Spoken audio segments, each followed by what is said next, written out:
Hello dear student, स्वागत है आपका एक और नई वीडियो में। और यार एसक्यूएल इंटरव्यूज में बार बार यही फंडामेंटल क्वेश्चंस जो है वो आपसे पूछे जाते हैं। अगर आप इन बेसिक्स को स्ट्रॉन्ग कर लोगे तो कोई भी कंपनी हो एसक्यूएल राउंड इजीली क्लियर हो जाएगा। इस वीडियो में हम एसक्यूएल के सबसे इम्पोर्टेंट 10 क्वेश्चंस के बारे में बात करेंगे जो कि 110% रिलाई करेंगे आपके एसक्यूएल इंटरव्यूज़ में। और वो ही क्वेश्चंस जो मैं आज बताने वाला हूँ, आपसे इनमें से कई क्वेश्चंस पूछे जा सकते हैं।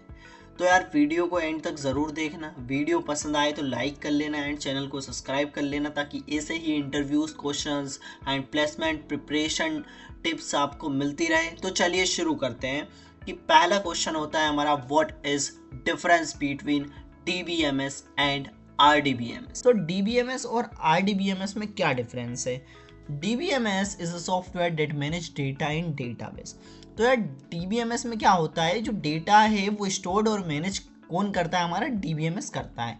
और RDBMS में भी क्या होता है, ये एक एडवांस टाइप का हमारा डेटाबेस मैनेजमेंट सिस्टम होता है, लेकिन यहाँ पर जो डेटा है वो स्टोर होता है टेबल्स के फॉर्म में, रोज एंड कॉलम्स में। ओके। और DBMS में जो डेटा है वो स्टोर होता है फाइल्स में। ओके।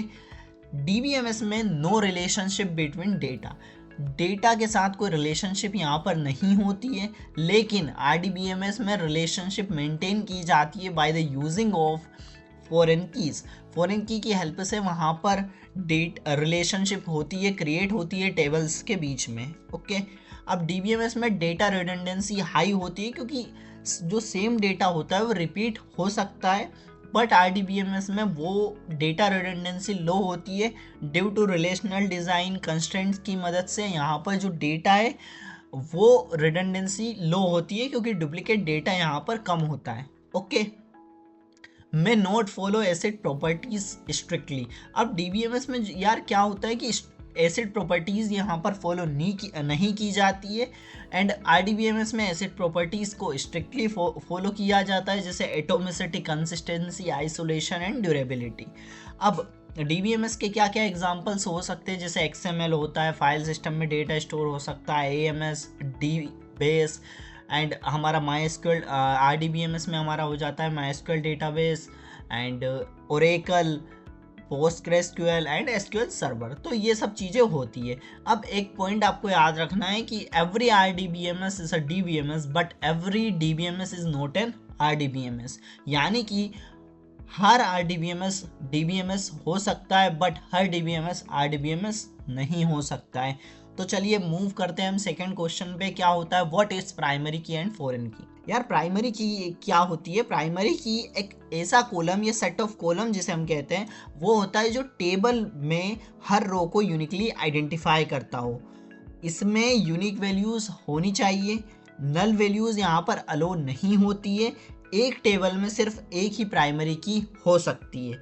ओके। अब यहाँ पर हम कैसे डिक्लेरेशन होता है प्राइमरी की का? यहाँ पर एक स्टूडेंट आईडी है जो कि हमारी क्या है, प्राइमरी की है, जो क्या करेगी, हर स्टूडेंट को यूनिकली आइडेंटिफाई करती है। ओके। अब फॉरेन की क्या होता है? फॉरेन की जो है वो एक ऐसा कॉलम होता है जो दो टेबल के बीच में रिलेशनशिप को क्रिएट करता है, रिलेशनशिप को बनाता है। ये जो है दूसरी टेबल की प्राइमरी की को रेफर करती है, जैसे यहाँ पर हो रखी है हमारे पास कस्टमर जो टेबल है, कस्टमर्स टेबल में कस्टमर आईडी को यहाँ पर रेफर कर रखा है, किस टेबल में, ऑर्डर्स टेबल में।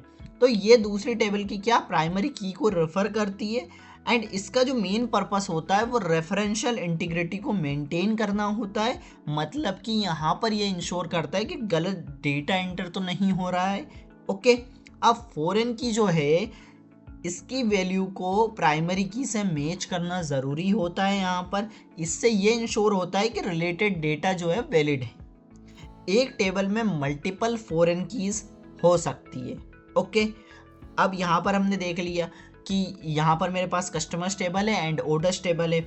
अगर हम कोई और टेबल यहाँ पर बनाते हैं जिसमें कस्टमर आईडी जो है उसको फॉरेन की बनाए, तो ये जो है कस्टमर्स टेबल, इसकी हम जो ये प्राइमरी की है कस्टमर आईडी, इसको हम क्या करेंगे, रेफर करेंगे किसी और टेबल में भी हम क्रिएट करते हैं तो। ओके। ये होता है हमारा प्राइमरी की एंड फॉरेन की का कॉन्सेप्ट। अब हम समझते हैं कि क्या डिफरेंस है प्राइमरी की, फॉरेन की एंड यूनिक में। तो प्राइमरी की और फॉरेन की और यूनिक में क्या डिफरेंस है? तो प्राइमरी की क्या होती है, अभी हमने देखा यूनिक होती है, उसमें नल वैल्यूज अलाउड नहीं होती है और ये सिर्फ एक होती है एक टेबल में। ओके, अब फॉरेन की भी अभी हमने देखा कि ये डुप्लीकेट हो सकती है, बट ये क्या नल वैल्यूज अलाउ करती है एंड ये मल्टीपल हो सकती है। ओके, यूनिक की में क्या होता है, ये यूनिक होती है, यूनिकनेस क्या होती है इसकी, यूनिक होती है and only one null value allowed होती है यूनिक की में। एंड यूनिक की क्या हो सकती है, मल्टीपल हो सकती है एक टेबल में। ओके, ये डिफरेंस है, बेसिक डिफरेंस है, आपको समझ आ चुका होगा।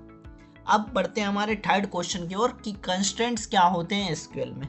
तो यार कंस्ट्रेंट क्या होते हैं, कंस्ट्रेंट जो है एसक्यूएल में वो रूल्स होते हैं जो टेबल के कॉलम्स पर लगाए जाते हैं ताकि डेटा हमेशा सही रहे, वैलिड रहे और कंसिस्टेंट रहे। जो कंस्ट्रेंट है ये इंश्योर करते हैं कि गलत, डुप्लीकेट या इनवैलिड डेटा इंसर्ट, अपडेट या डिलीट ना हो। ओके, टाइप्स ऑफ कंस्ट्रेंट्स में क्या क्या होते हैं, नॉट नल होता है, मतलब a column can not be empty.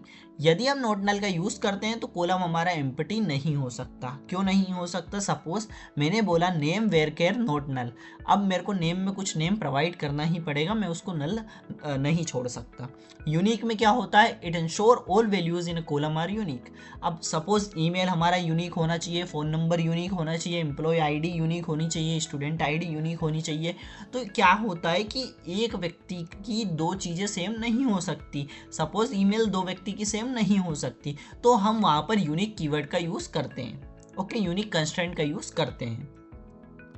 Third होता है हमारा प्राइमरी की। अब प्राइमरी की अभी हमने समझा कि ये क्या होता है, नॉट नल प्लस यूनिक दोनों का कॉम्बिनेशन हमारा होता है।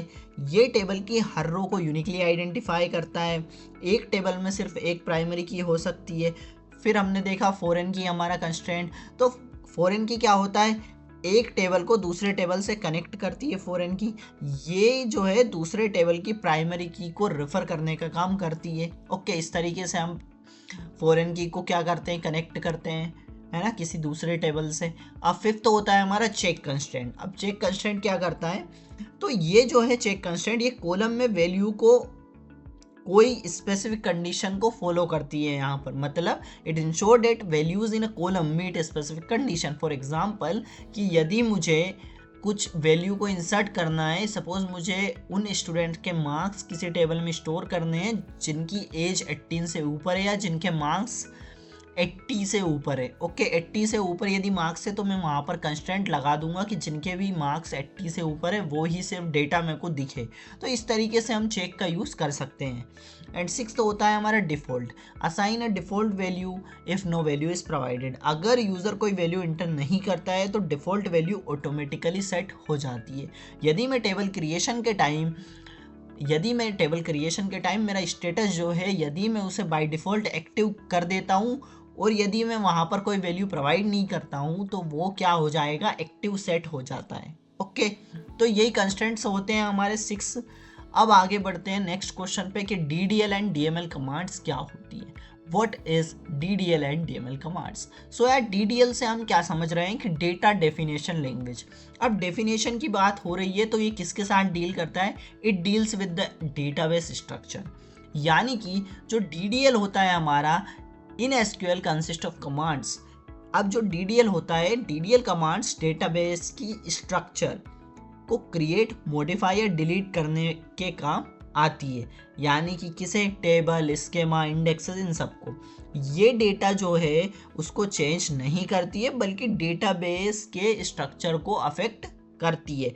मतलब अब डेटाबेस का स्ट्रक्चर मतलब हम कैसे अफेक्ट करेंगे, सपोज हमें यदि कुछ क्रिएट करना है ना, हमें स्ट्रक्चर को क्रिएट करना है तो हम क्रिएट यूज़ कर लेंगे, कमांड का यूज़ कर लेंगे। हम अल्टर करना हो, कुछ मॉडिफाई करना है चीज़ों को तो हम मॉडिफाई का अल्टर का यूज़ कर लेंगे।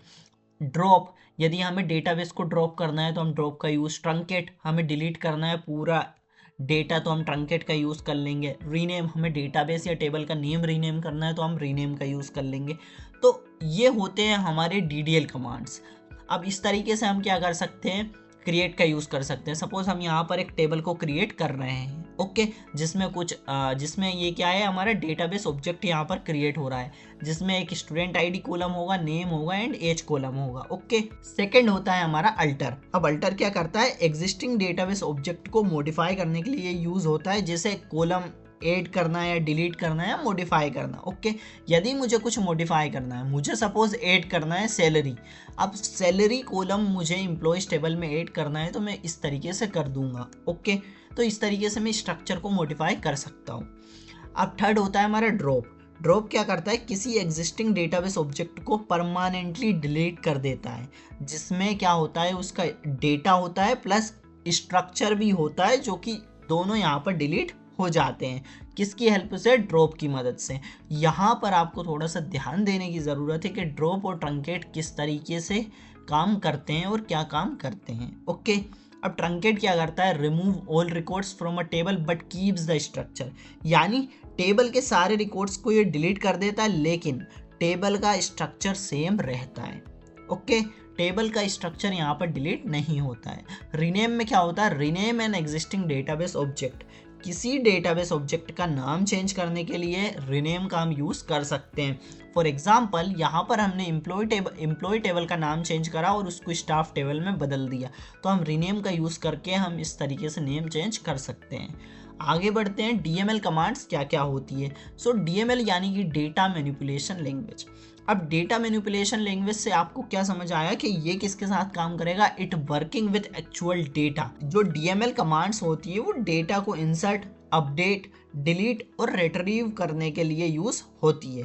ये एक्चुअल डेटा को मॉडिफाई करती है जो टेबल के अंदर स्टोर्ड होते हैं। पहला हमारा होता है इंसर्ट कमांड। अब इंसर्ट करना, यदि हमें कुछ रिकॉर्ड्स को या रोज को इंसर्ट करना है किसी टेबल में, तो हम इस तरीके से उसको कर सकते हैं, लेकिन यहाँ पर हम किसके साथ खेल रहे हैं, डेटा के साथ। तो आपको ये चीज़ याद रखना है, यदि आपसे कोई पूछ ले डीएमएल कमांड्स क्या होती हैं, तो इंसर्ट, अपडेट, डिलीट, और आप इसमें सिलेक्ट भी बोल सकते हैं। सिलेक्ट कमांड डेटा को रिट्रीव करने के लिए यूज़ होती है। अब सेकंड होती है हमारी अपडेट। अब अपडेट क्या करती है, ये टेबल में एग्जिस्टिंग डेटा को मॉडिफाई करने के लिए यूज़ होती है। सपोज मुझे एम्प्लॉय टेबल में सैलरी को सेट करना है किसी की जिसकी आईडी क्या हो 1 हो, उसकी सैलरी में सेट कर दूंगा। थर्ड होती है हमारी डिलीट।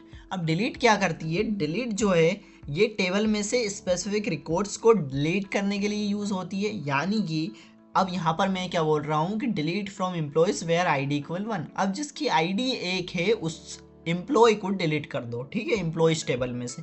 अब वो जो रो है वो डिलीट हो जाएगी, ओके। तो यही होती है हमारी डीएमएल कमांड्स। आशा करता हूँ कि ये भी आपको समझ आ चुका होगा। अब बढ़ते हैं नेक्स्ट क्वेश्चन पे कि difference between delete, drop and truncate. अब यार डिलीट, ड्रॉप एंड ट्रंकेट क्या होते हैं।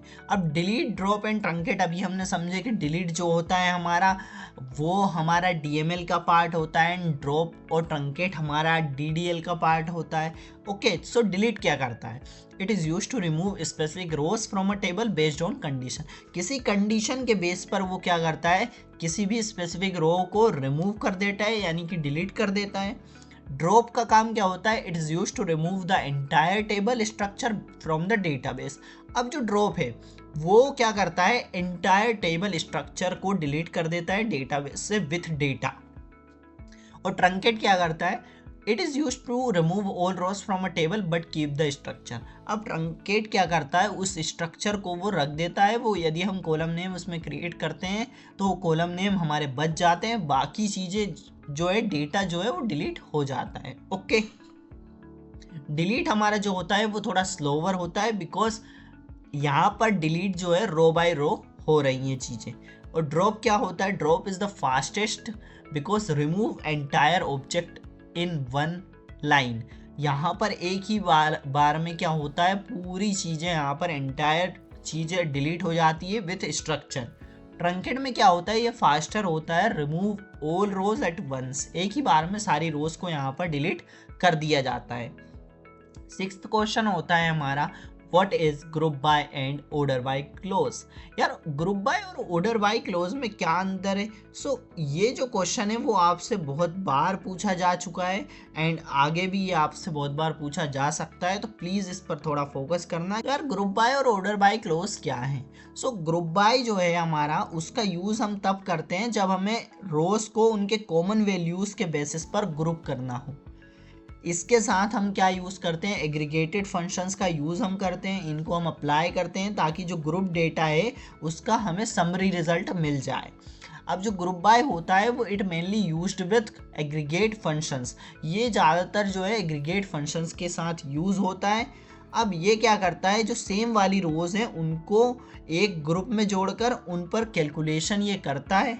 ओके, फॉर एग्जाम्पल कि जिससे हम क्या डिपार्टमेंट वाइज टोटल सैलरी निकालनी हो, या स्टूडेंट की एवरेज मार्क्स निकालनी हो, या एम्प्लॉय की काउंट निकालनी हो, तो तब हम क्या यूज़ कर लेंगे? ग्रुप बाय का यूज़ कर लेंगे। अब देखते हैं ऑर्डर बाय। ऑर्डर बाय का यूज़ टेबल की रोज को सॉर्ट करने के लिए होता है। हम क्या करते हैं? सॉर्टिंग असेंडिंग या फिर डिसेंडिंग ऑर्डर में कर सकते हैं, है ना। सिंपल वर्ड में यदि बोलूँ तो रोज को अरेंज या सॉर्ट करना, जैसे सैलरी हाईएस्ट से लोएस्ट, या नेम जो है हमारे A to Z, इस तरीके से जब मुझे सॉर्ट करना हो तो तब मैं आसानी से कर सकता हूँ। अब यहाँ पर मेरे पास क्या है, मैंने क्या बोला? सैलरी को डिसेंडिंग ऑर्डर में सॉर्ट कर दो। ओके, इस तरीके से मैं क्या कर दूंगा? डिसेंडिंग ऑर्डर में सॉर्ट कर दूंगा। इस क्वेरी में जो है हम पूरा टेबल सैलरी के बेसिस पर हाईएस्ट से लोवेस्ट तक सॉर्ट कर सकते हैं। ओके, अब यहाँ पर बाय डिफॉल्ट क्या होता है? डिसेंडिंग ऑर्डर हमारा होता है। ओके, ऑर्डर बाय में आगे बढ़ते हैं। नेक्स्ट क्वेश्चन है हमारा, difference between where and having clause. यार वेयर और हैविंग क्लोज में क्या डिफरेंस है? वेयर क्लोज का यूज हम तब करते हैं जब हमें टेबल से रोज को फिल्टर करना हो। जब कोई स्पेसिफिक कंडीशन हमें दी जाती है तब हम यहाँ पर फिल्टर रोज को कर सकते हैं किसी भी कंडीशन के बेस पर। हैविंग क्लोज में क्या होता है? हैविंग क्लोज का यूज ग्रुप्स को फिल्टर करने के लिए होता है जब कोई स्पेसिफिक कंडीशन हमें दी जाती है। ओके, तो ये दोनों को हम इस तरीके से यूज करते हैं। अब जो हमारा वेयर क्लोज है, ये टेबल की हर रो पर इंडिविजुअली काम करता है, बट जो हमारा हैविंग होता है ये aggregated data, totals, average, counts, इन सब पर ये काम करता है। अब जो हमारा वेयर है, इसका यूज़ हम एग्रीगेटेड फंक्शंस के साथ नहीं करते हैं। सम, काउंट, इनके साथ वेयर का यूज़ नहीं होता है। बट इन हैविंग इसका यूज़ एग्रीगेटेड फंक्शंस के बिना नहीं हो सकता, हैविंग का use. Okay, where clause is used before group by clause. अब ग्रुप बाय के पहले हम वेयर का यूज़ कर लेते हैं and having is used to after group by. तो ये चीज़ आपको याद रखना है कि जो ग्रुप बाय है उसका यूज़ हम कब करते हैं। जैसे वेयर है तो वेयर में हमें वेयर को पहले यूज़ करना पड़ेगा एंड ग्रुप बाय को बाद में यूज़ करना पड़ेगा। ओके, एंड हैविंग में क्या होता है? हैविंग हमारा बाद में आता है एंड ग्रुप बाय हमारा पहले यूज होता है। Okay, and where can be used with select, update and delete keywords. अब वेयर इनके साथ यूज हो सकता है if you are using having, group by is necessary. यदि आपने हैविंग का यूज किया है तो ग्रुप बाय आपको यूज करना ही पड़ेगा, इट इज नेसेसरी। ओके, तो यही है सिंपल सा यार इनके बीच में डिफरेंस। अब बढ़ते हैं हमारे नेक्स्ट क्वेश्चन पे, व्हाट इज एग्रीगेट फंक्शंस।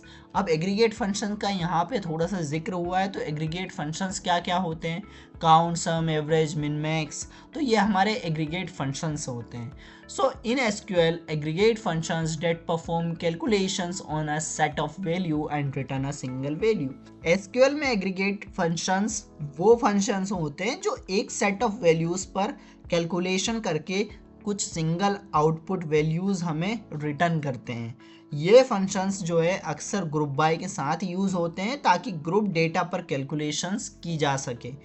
जैसे कि काउंट, रिकॉर्ड हमें काउंट कर लेना, सम, टोटल उसका कितना है, एवरेज, एवरेज वैल्यू कितनी है, maximum value and minimum value. तो वन बाय वन हम समझते हैं। काउंट, अब काउंट क्या करता है कि ये टोटल रिकॉर्ड्स या नॉमिनल वैल्यूज़ को काउंट करने के लिए होता है। ओके, अब काउंट स्टार, काउंट स्टार यानी कि एस्ट्रिस्क यानी कि give the total number of records, ये क्या करता है? टेबल के टोटल नंबर ऑफ रिकॉर्ड्स जो है वो रिटर्न कर देता है। ओके, जैसे total employee counts. Okay, second होता है हमारा sum, it add up all the values in a numeric column. अब सम क्या करता है, ये न्यूमेरिक कॉलम का टोटल निकालने के लिए यूज होता है। जैसे सम सैलरी, अब गिव्स द टोटल सैलरी, यानी कि सैलरी कॉलम की सारी वैल्यूज का टोटल ये हमें दे देगा। ओके, तो फॉर एग्जाम्पल कि total salary expense of company, इस तरीके से हम कुछ भी इसका सम जो है, हमें जब भी सम चाहिएगा तो हम सम फंक्शन का यूज़ कर लेंगे। थर्ड होता है हमारा एवरेज। अब एवरेज क्या करता है कि ये न्यूमेरिक कॉलम का एवरेज निकालने के लिए यूज़ होता है। हम एवरेज सैलरी इस तरीके से किसी भी एवरेज सैलरी को फाइंड कर सकते हैं। फॉर एग्जांपल कि सारी सैलरीज का सम डिवाइड में एम्प्लॉयज़, नंबर ऑफ एम्प्लॉयज़ की टोटल काउंट। ओके, तो उससे हम क्या मिल जाएगा, हमें एवरेज सैलरी मिल जाएगा। तो हम इस फंक्शन का डायरेक्ट यूज़ कर सकते हैं रादर देन कि फॉर्मूला पुट करें। ओके, फोर्थ होता है हमारा minimum, find the minimum value in a numeric column. अब मिन फंक्शन क्या करता है, मिनिमम वैल्यू को फाइंड करता है। अभी हमें लोवेस्ट सैलरी चाहिए तो हम मिन सैलरी करके हम लोवेस्ट सैलरी निकाल लेंगे। यदि मैक्सिमम सैलरी चाहिए तो हम मैक्स सैलरी करके हाईएस्ट सैलरी को रिटर्न करवा लेंगे। तो यही होते हैं यार हमारे एग्रीगेट फंक्शंस। अब बढ़ते हैं हमारे नेक्स्ट टॉपिक पर कि व्हाट इज जॉइंस। अब एसक्यूएल जॉइंस क्या होते हैं, सबसे इम्पोर्टेंट कॉन्सेप्ट है। सो एसक्यूएल में जॉइंस का यूज़ दो या दो से ज़्यादा टेबल्स के डेटा को एक साथ जोड़कर लाने के लिए होता है, जब उन टेबल्स में कोई कॉमन या रिलेटेड कॉलम होता है तब। यदि इन सिंपल वर्ड्स, अगर डेटा अलग अलग टेबल्स में स्टोर्ड है तो जॉइन उस डेटा को एक कंबाइन आउटपुट के फॉर्म में हमें दे देता है। ओके, यही होता है हमारा सिंपल सा जॉइन। अब why joins are used, join का यूज़ क्यों किया जाता है। जब हमें मल्टीपल टेबल्स को कनेक्टेड करना हो तब हम इससे कनेक्टेड करके डेटा लेके आ सकते हैं। ओके, अब डेटा डुप्लीकेशन अवॉइड करने के लिए हम इसका यूज़ करते हैं to answer complex business queries. Complex business queries को सॉल्व करने के लिए हम इसका यूज़ करते हैं। तो यार फॉर एग्जांपल कि किस एम्प्लॉय का डिपार्टमेंट कौन सा है, किस कस्टमर ने कौन सी प्रोडक्ट ऑर्डर की है, तो ये सब हम जॉइन से आसानी से कर सकते हैं। तो यही होते हैं हमारे जॉइंस। अब टाइप्स ऑफ जॉइंस कितने होते हैं, तो यार ये बहुत सारे टाइप के जॉइंस होते हैं। Inner join, left join, right join, full join, cross join, self join, natural join, equi join, non equi join. तो और भी इसमें टाइप्स है, लेकिन बेसिकली इतने ही आपसे पूछे जा सकते हैं इंटरव्यूज़ में। तो इसका जो है हम कंप्लीट एक अलग वीडियो में डिस्कस कर रहे होंगे क्योंकि वीडियो काफ़ी लंबा हो जाएगा। So the last question is find the second highest salary. तो सेकेंड हाईएस्ट सैलरी हम किस तरीके से निकालेंगे, तो मेरे पास अभी दो मेथड्स हैं, और भी हम तरीके हैं जिससे हम निकाल सकते हैं, लेकिन अभी हम इन दो को समझेंगे कि हम ऑर्डर बाय प्लस लिमिट और ऑफसेट। यदि आपको ये दो चीज़ें आती है तो हम आसानी से इसको निकाल सकते हैं, और यदि ये नहीं आती है तो हम सब क्वेरी की मदद से भी इसे निकाल सकते हैं आसानी से। अब यहाँ पर हम देखते हैं कि ये कैसे हम निकाल सकते हैं। अब यहाँ पर मैंने क्या बोला, सिलेक्ट डिस्टिंक्ट सैलरी। अब यार मुझे वो सैलरी सिलेक्ट करनी है जो कि क्या है, जो कि डिस्टिंक्ट है, मतलब जो कि क्या है, डिस्टिंक्ट है, यानी कि डुप्लीकेट नहीं है। ओके, अब यहाँ पर क्या होगा, सपोज मेरे पास 5,000 सैलरी डबल है। ओके, तो वो डबल वाली हाईएस्ट सैलरी काउंट नहीं होनी चाहिए, नहीं तो अपना जो केस है वो फंस जाता है। अब इसमें क्या होगा, ऑर्डर बाय मैंने सैलरी पर लगाया कि डिसेंडिंग ऑर्डर में मेरे पास सैलरी जो है वो आ जाए। सपोज मेरे पास सैलरी का ऑर्डर इस तरीके से। ओके, अब मैंने लिमिट 1 का यूज़ करा। लिमिट 1 यानी कि नेक्स्ट वाली, उसके नेक्स्ट वाली हम पिक करते हैं, और ऑफसेट यानी कि स्किप करना किसी भी। तो हमने यहाँ पर अभी इन दोनों को क्या करा है, अभी हमने इसको एक ऑर्डर में सेट कर लिया। अब यहाँ पर ऑर्डर मेरे पास क्या है, 5,000 है एंड 4,000 है एंड 3,000 है। ठीक है, अब मैंने यहाँ पर क्या बोला, ऑफसेट 1 यानी कि मैं इसको स्किप कर दूंगा, एंड लिमिट 1, लिमिट यानी कि मुझे कितनी सैलरी वहाँ से पिक करनी है, मतलब मुझे कितनी रोज़ को पिक करना है। तो मैंने क्या बोला, 1 को, तो मैं इसको रिटर्न कर दूंगा। Okay, okay. सो मैं इसको क्या कर दूंगा, रिटर्न। यदि मैं इस डिस्टिंग नहीं लगाता तो मेरी ये डुप्लीकेसी वाली चीज़ें आ जाती, जिससे कि एरर तो नहीं मिलता, मेरे को सैलरी 5000 मिल जाती। ओके, क्योंकि मेरी जो सैलरी हाईएस्ट सैलरी थी वो क्या थी, डुप्लीकेट थी। ओके, तो ये था मेरी पहली मेथड। अब सेकंड मेथड से हम आसानी से निकाल सकते हैं कि मुझे क्या करना है, मैक्सिमम सैलरी मुझे निकालनी है। अब मैंने यहाँ पे क्या सोचा कि यार मैं पहले हाईएस्ट सैलरी निकाल लेता हूँ, एंड उसके बाद में क्या करूँगा, उसके बाद में सेकंड हाईएस्ट सैलरी निकाल लूँगा। तो पहले मैंने फर्स्ट हाईएस्ट सैलरी निकाल ली, तो वो मेरी क्या हुई, 5000 आएगी वो। ओके, अब where salary is less than, जो भी सैलरी लेस देन होगी। ओके, अब यहाँ पर ये सैलरी, ये क्वेरी क्या रिटर्न करेगी, 5000, क्योंकि ये मेरी क्या होगी, मैक्सिमम सैलरी होगी। और जो भी सैलरी इससे लेस देन होगी, यानी कि इससे लेस देन हमारी क्या है, 4000 है, तो वो यहाँ पर रिटर्न हो जाएगी। अब यहाँ पर पहले क्या हुआ है, हमने क्या फाइंड किया, हाईएस्ट सैलरी, देन क्या हमने find maximum salary below date, हमने उससे नीचे वाली सैलरी फाइंड कर ली जो कि हमारी 4000 थी। यह हमारा आंसर हो जाएगा। तो इस तरीके से आपको सोचना पड़ेगा थोड़ा सा। सो यार, ये जो 10 क्वेश्चन है, आशा करता हूँ कि ये 10 क्वेश्चन आपको समझ आ चुके होंगे, एकदम ये क्लियर हो चुके होंगे कि कौन सी चीज़ कैसे वर्क कर रही है और क्या क्या चीज़ें इसमें होती हैं। अब यदि आपको इसकी पीडीएफ चाहिए तो कमेंट करके आप पीडीएफ लिख दीजिए, एंड मैं आपको इसका लिंक दे दूंगा, वहाँ से आप इसको फ्री डाउनलोड कर सकते हैं। एंड मिलते हैं नेक्स्ट वीडियो में। यदि वीडियो पसंद आ चुका है तो लाइक कर देना एंड कमेंट भी कर देना, और चैनल को सब्सक्राइब भी कर लेना। मिलते हैं नेक्स्ट वीडियो में, तब तक के लिए keep learning, keep growing. Thank you.